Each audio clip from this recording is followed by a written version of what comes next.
11월 달은 하나님께서 우리에게 주신 이 은혜의 열매들을 감사드리는 달로 한 주 한 주 말씀을 들으며 지내가고 있습니다.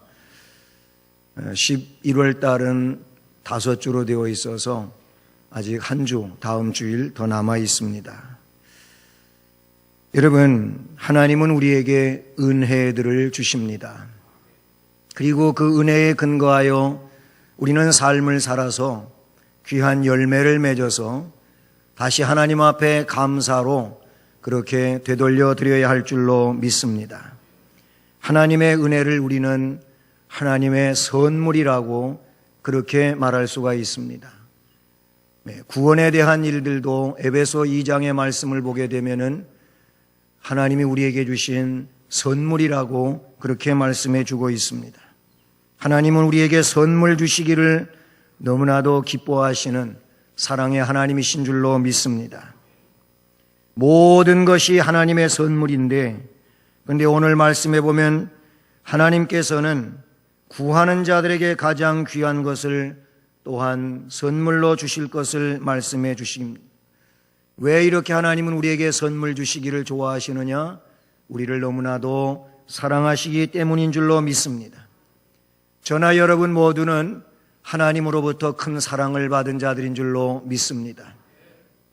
하나님의 사랑을 받은 것, 곧 하나님 앞에 영광을 돌려야 할 그런 은혜의 백성 되었음을 기억하실 수 있기를 축복합니다.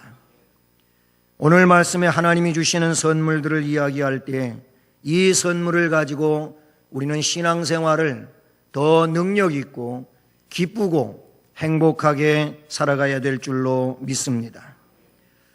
오늘 15절 말씀을 보게 되면은 그리스도의 평강이라고 하는 말씀이 나옵니다. 이 그리스도의 평강이 너희 마음을 주장하게 하라고 하십니다. 왜냐하면 너희는 평강을 위하여 한 몸으로 부르심을 받았나니 너희는 또한 감사하는 자가 되라고 하십니다. 할렐루야. 그리스도의 평강을 하나님께서 우리에게 선물로 주신 줄로 믿습니다. 이 15절 말씀을 세 가지로 나누어서 뒷부분에서부터 한 가지를 더듬어 올라가 보게 되면 이렇습니다. 말씀해 보면 너희는 또한 감사하는 자가 되라. 너희는 감사하는 자가 되어야 된다는 것입니다. 왜 감사하는 자가 되어야 하냐면 그 중간에 뭐라고 하시냐면 너희는 평강을 위하여 한 몸으로 부르심을 받았기 때문이라는 겁니다. 할렐루야. 평강을 위하여 부르심을 받았기 때문에 감사하라는 겁니다. 감사해야 할 이유가 있으니 평강을 위하여 부르심을 받았기 때문이라는 것입니다. 그래서 평강을 위하여 부르심을 받은 너희들은 그 그리스도의 평강이 마음을 주장하게 하라는 것입니다. 평강을 위하여 부르심을 받았지만 이 마음 속에 그리스도의 평강이 내 마음을 주장하게 해야 하는데 그렇게 하지 못하면 이건 참 불행한 일이 아닐 수가 없는 것이지요. 평강은 참으로 귀한 선물인 줄로 믿습니다. 평강을 달리 말하면 평안이라고 말할 수도 있는 것입니다. 평안한 것이 얼마나 좋은 것입니까? 마음이 평안하면 그것이 자체가 천국이고 부러울 것이 없는 것이죠. 마음이 평안치를 않으면 권세가 있어도 명예가 있어도 물질이 풍요로워도 그 마음에 평안이 없으면은 그것이 별로 그렇게 큰 의미가 없습니다. 마음에 평안이 있으면 삶의 그 방편이 어떻든지 간에 그는 행복한 심령이요 이미 천국을 이룩한 그런 삶이라고 볼 수 있는 것이죠. 그러므로 이 평안하다고 하는 것은 너무나도 귀한 일이 아닐 수 없는 것이죠. 평안이 뭡니까? 말 그대로 마음이 평안한 것이고 육신의 강건함이 평강이라고 말할 수 있을 것 같습니다. 마음이 평안하고 육신이 강건하다면 이 상태에서 사실은 더 바랄 것이 없지요. 그 마음의 평안 때문에 육신의 건강 때문에 그는 삶을 성실히 살아갈 수 있는 조건을 갖추고 있는 거 아니겠습니까? 그 건강한 몸으로 그 평안한 심령을 가지고 주어진 일터에서 성실히 열심히 그렇게 살게 되면 그의 삶은 또한 유익이 되는 삶이 될 줄로 믿습니다. 그러므로 마음의 평안과 육신의 건강이 있는데 그 이상의 것을 바란다고 하면은 욕심이죠, 욕심. 그 욕심 대신에 이제는 평안과 건강을 가지고 삶을 주님이 주시는 은혜 안에서 일궈 가야 될 줄로 믿습니다. 오늘 말씀은 더 특별한 평강을 우리에게 말씀해 주고 있는데 그리스도의 평강이 너희 마음을 주장하게 하라는 것입니다. 그리스도의 평강. 이 그리스도의 평강을 예수님이 직접 요한복음 14장 27절에서 말씀을 해 주셨습니다. 내가 너희에게 평안을 끼치노니, 너희에게 평안을 끼친다고 말씀하셨어요. 그 평안, 나의 평안을 너희에게 준다. 내가 너희에게 주는 것은 세상이 주는 그런 것과는 같지 않다. 특별하다는 겁니다. 그렇기 때문에 너희는 마음에 근심하지도 말고 두려워하지도 말라고 말씀하십니다. 할렐루야. 이 평강이 얼마나 놀라운 것인지 마음에 근심하지도 말고 두려워하지도 말라는 것입니다. 그러므로 이 그리스도의 평강을 마음속에 간직한 자들은 두려워하지 않습니다. 근심하지 않습니다. 오히려 그런 근심거리 앞에서도, 두려워할 일 앞에서도 오히려 평안을 유지하며 안정된 심령을 가지고 행복한 삶을 살아가게 되는 줄로 믿습니다. 찬송가 336장 환난과 핍박 중에도 라는 찬송이 있어요. 그 2절 가사는 이렇게 기록되어 가고 있습니다. 옥중에 매인 성도이지만 양심은 자유 얻었네. 우리도 고난받으면 죽어도 영광되도다. 할렐루야. 그 말씀에서, 그 가사에서 옥중에 매여 있는 사람이지만, 옥중에 매여 있다고 하는 것은 외적으로 갇혀 있는 상태고 굉장히 자유가 억제된 부자유한 상태잖아요. 하지만 그런 상태라 할지라도 그 양심의 자유가 있다면, 이 말은 오늘 말씀과 결부해 볼 때 그 양심 속에 평안이 있다면, 평강이 있다면 자유자라는 겁니다. 외적으로 구속받고 있는 일이라 할지라도 마음은 얼마든지 평강 속에서 자유로울 수 있는 것이며 행복할 수 있는 줄로 믿습니다. 사람들이 단 몇 분간의 그 쾌감을 위해 가지고, 이건 물론 세상 사람을 두고 하는 얘기인데, 마약 주사를 스스로 맞아요. 몇 분간의 쾌감을 위해서. 우유빛깔이 나기 때문에 우유주사라고도 하고 또 달리는 백색공포라고도 하는 그런 말이 있어요. 이 주사를 맞으면 쾌감이 지속이 되는데 얼마 정도냐면 20분 동안이랍니다. 짧지요? 그 20분의 쾌감을 위해 가지고 그 주사를 사람들이 맞는다는 겁니다.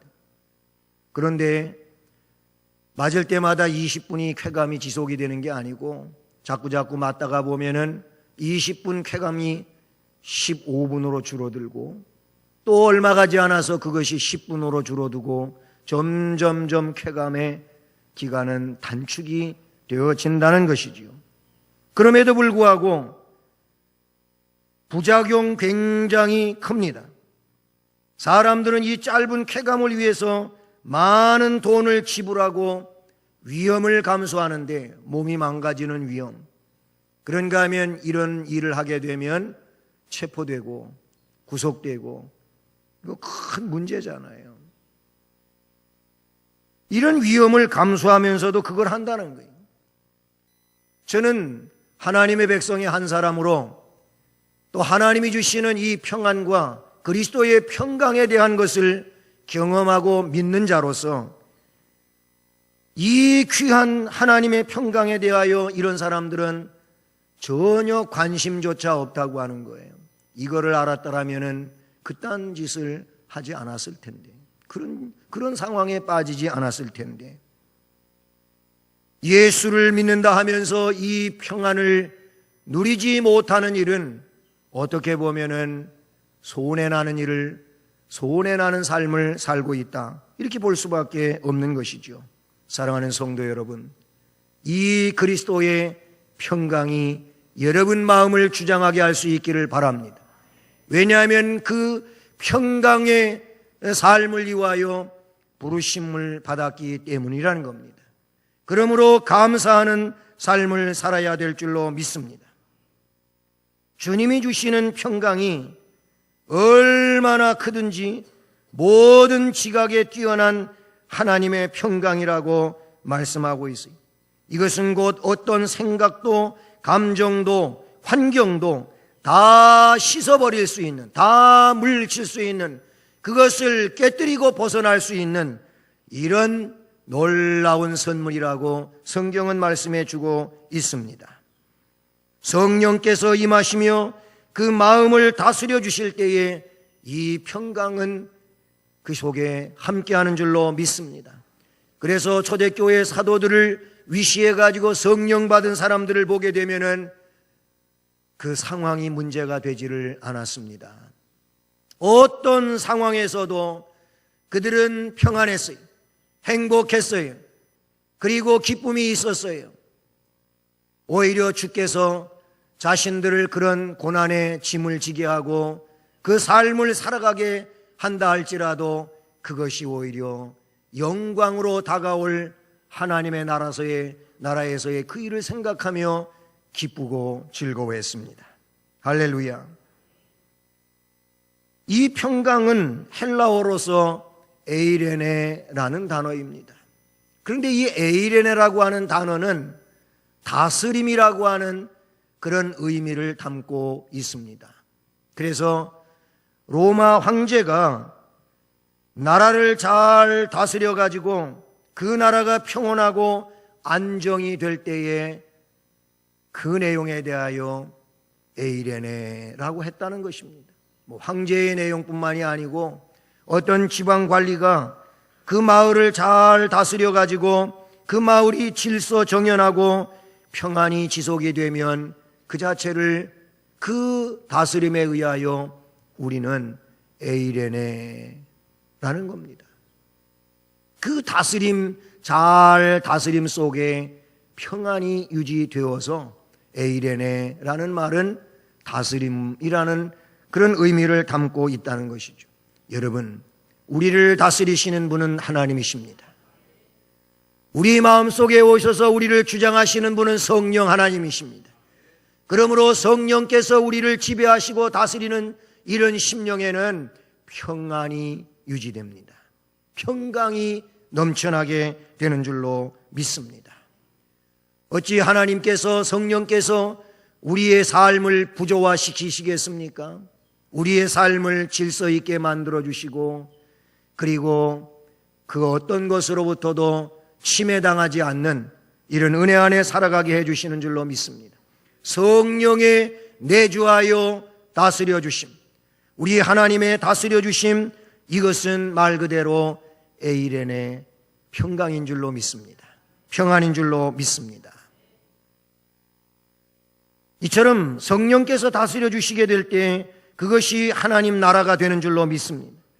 그래서 주님이 다스리는 그 나라가 되면은요, 사막 같은 심령도 샘이 넘쳐 흐르게 되고 거기 웃음꽃이 피는 아름다운 꽃동산이 되는 줄로 믿습니다.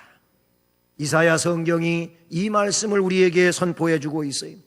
그래서 그 말씀에 근거해 가지고 복음 찬송이 생겨났어요. 사막에 샘이 넘쳐 흐르리라, 사막에 꽃이 피어 향내 내리라, 주님이 다스리는 그 나라가 되면은 사막이 꽃동산 되리. 할렐루야. 사막이 그런 곳이 된다는 거예요. 믿으십니까? 하나님이 다스리시면은 사막 같은 삶의 터전도 꽃이 피는 웃음이 만발하는 이런 곳이 될 줄로 믿습니다.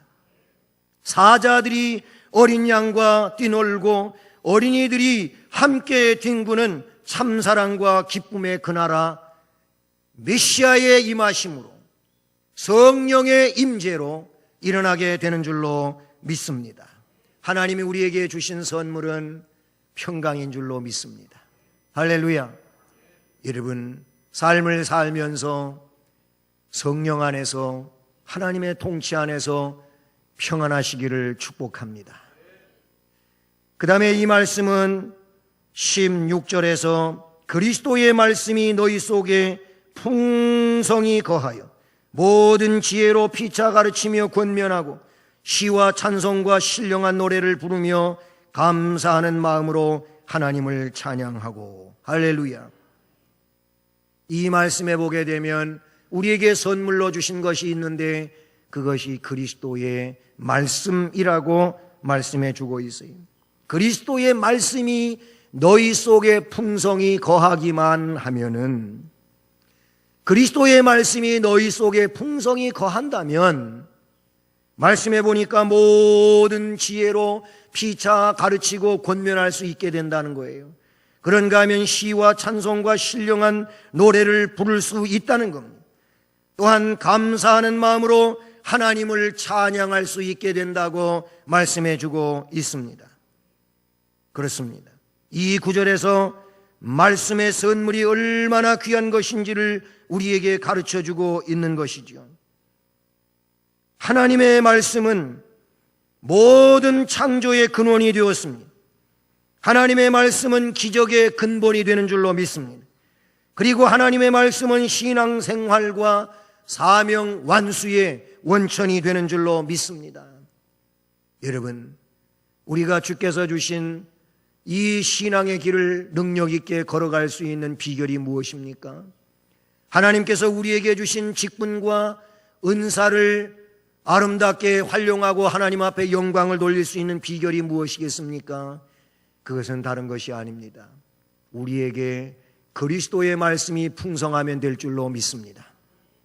말씀이 풍성하면 그 말씀이 능력이요, 그 말씀이 권세요, 그 말씀이 길이요, 그 말씀이 또한 진리가 되어서 우리의 모든 것을 밝혀주시게 되는 줄로 믿습니다. 그러므로 하나님의 말씀의 은혜가 풍성하기를 축복합니다. 하나님의 말씀을 믿으면 믿은 것만큼 그 사람에게 복이 되는 줄로 믿습니다. 그러니 우리는 말씀 앞에서 자신을 한번 뒤돌아볼 수 있기를 바랍니다. 나는 하루에 얼마나 성경을 가까이 하고 있느냐는 것입니다. 말씀이 그렇게 능력이고 그리고 이 말씀이 나를 행복하게 만들어주는 것이라면 말씀을 가까이 하는 일이 내가 해야 할 지혜로운 일 아니겠습니까? 나는 그런데 하루에 얼마나 성경을 가까이 대하고 있느냐는 것입니다. 나는 성경을 얼마나 알고 있으며 성경 구절을 몇 개나 암송하고 있느냐 하는 겁니다. 암송하는 일은 쉽지는 않겠지만 그래도 열심히 노력을 하면 한 절 한 절 애워가는 말씀이 많아지지 않겠습니까? 그런데 우리는 아예 마음을 쓰지를 않아요. 그냥 포기하고 사는 것이죠. 여러분, 그러나 이 말씀을 암송하기를 마음을 쓰면 한 절 한 절 알아가는 말씀의 숫자는 자꾸자꾸 더해갈 줄로 믿습니다. 그리고 그것이 그 사람의 믿음의 척도가 될 것이고 또는 능력의 원천이 될 줄로 믿습니다.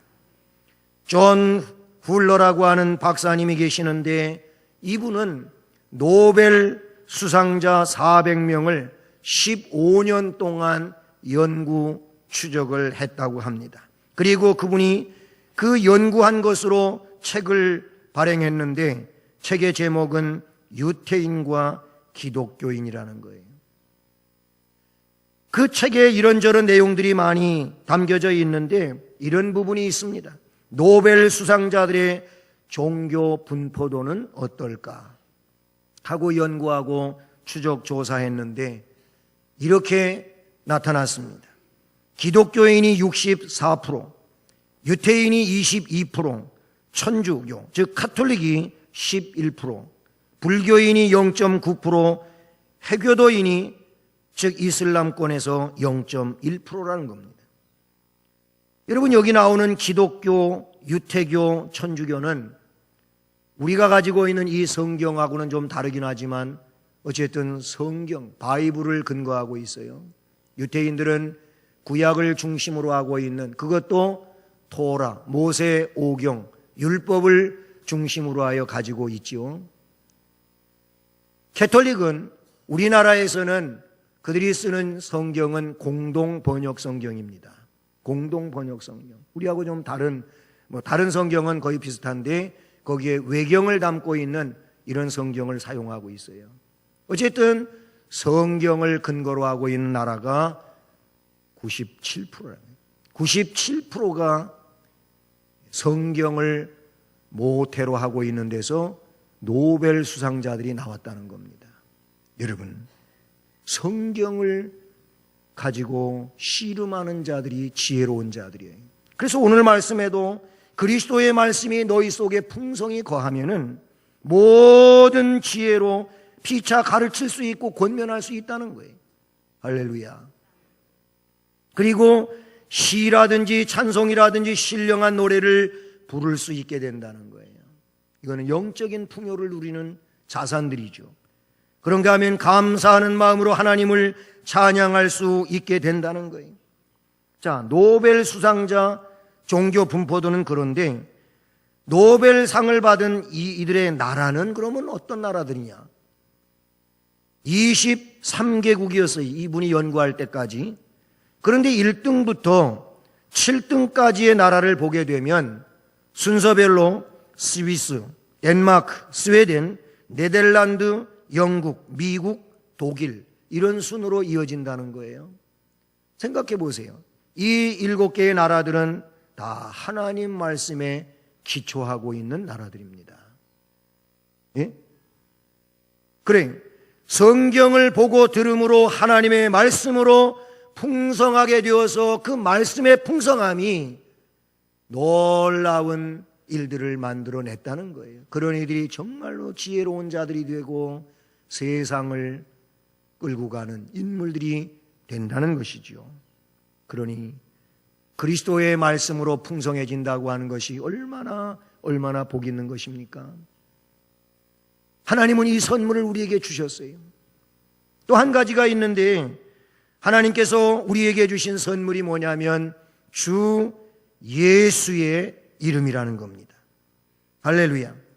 17절에 보면 또 무엇을 하든지 말에나 일에나 다 주 예수의 이름으로 하고 그를 힘입어 하나님 아버지께 감사하라. 어떤 일을 하든지 주 예수의 이름으로 하고 그 예수의 이름을 힘입어서 하나님 아버지께 감사를 드리라고 말씀해 주고 있지 않습니까? 이 주 예수 그리스도의 이름은요, 최고의 선물인 줄로 믿습니다. 우리는 주님 예수 이름을 많이 사용해야 될 줄로 믿습니다. 주 예수의 이름을 부르는 자는 누구든지 구원을 얻으리라고 말씀해 주시지 않았습니까? 그 어떤 이름으로도 구원을 못 받아요.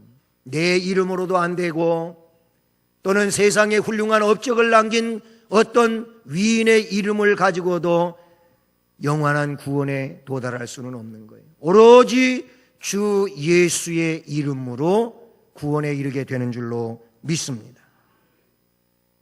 예수님은요, 예수님 그 이름을 많이 사용하도록 하셨어요.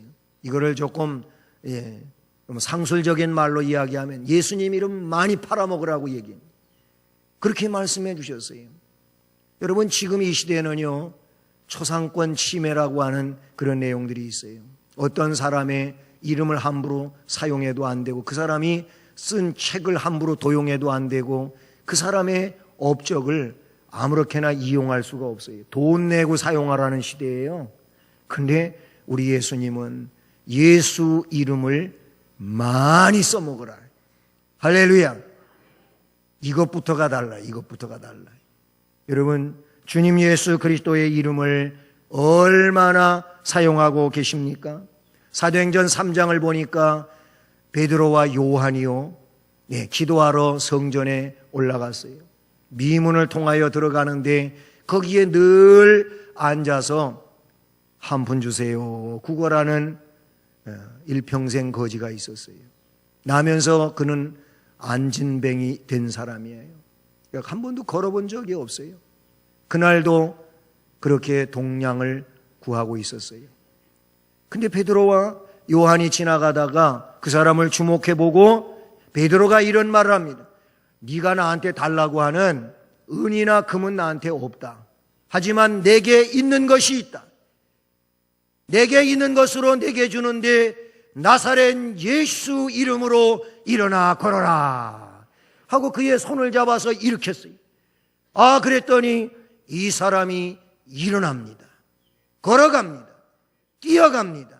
성전을 돌아다니면서 하나님을 찬송하고 난리가 나버렸습니다. 할렐루야.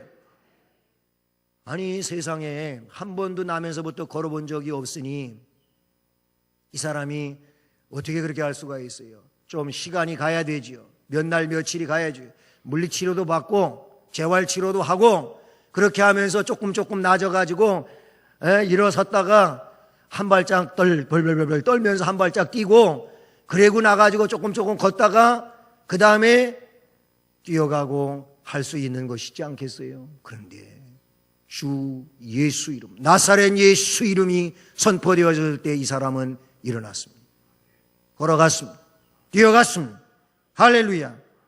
예수 이름 선포했더니 그런 일이 일어났음을 성경은 말씀해 주고 있어요. 로마의 원형 경기장에서 일어났던 일로 알려지고 있어요. 중세 3세기경 텔레마투스라고 하는 거룩한 수도사가 있었다고 합니다. 근데 이 텔레마투스라고 하는 이 사람은 아주 굉장히 경건한 수도사로 알려지고 있는데 어느 날 그가 기도하는 시간이 있어서 기도를 하러 가서 기도를 하는 중에 하나님의 음성을 듣습니다. 다른 음성이 아니고 로마로 가라, 그런 음성을 들었어요. 하나님이 이 텔레마투스에게 로마로 가라. 아니, 하나님 왜 나보고 로마로 가라 그러지? 이게 뭐 가까운 거리도 아닌데. 그러나 경건한 수도사였기 때문에 하나님의 음성이 들려왔으므로 로마로 갔어요. 몇 날 며칠을 걸려서 로마에 도착을 했어요. 근데 와보니까 로마가 축제 기간에 있었어요. 무슨 축제냐면은 원형 경기장에서 검투 시합이 있는 거예요. 검투 시합, 뭐 그렇게 잘 검투하면은 뭐 상 주고 이러는 거가 아니고 검투사들이 검투를 하는데 두 사람이 검투 시합을 해요. 근데 한 사람이 죽을 때까지 하는 거예요. 이 수도사가 그 경기장에 들어가지고 관중 속에 섞여가지고 그 광경을 보려고 했는데 하나님이 나를 로마로 보내라고 한 일이 이거구나. 생각해 보니까 사람이 한 사람이 죽을 때까지 칼로 싸우는 게 이게 하나님의 말씀에 안 맞는 거예요. 그래서 이 검투사들이 두 명이 나가가지고 황제 앞에서 뭐라고 서원을 하냐면 제가 죽기까지 싸우겠습니다 하고 검투를 하는데 그런 서약을 하고 황제에게 경례를 하고 검투 시합이 쨍 하고 시작이 되는데 그때 이 수도사가 뭐라 그랬냐면 예수의 이름으로 멈춰라 그랬대요. 예수의 이름으로 멈춰라. 그랬더니 관중들이 주변에서 그 소리를 듣고는 이게 쇼의 일부분인 줄 알고 막 그냥 더 열광하고 그냥 난리가 난 거예요. 그런 속에 검투가 시작이 돼요. 그래서 이 수도사가 빨리 경기장 안으로 들어간 거예요. 들어가가지고 다시 예수의 이름으로 멈춰라.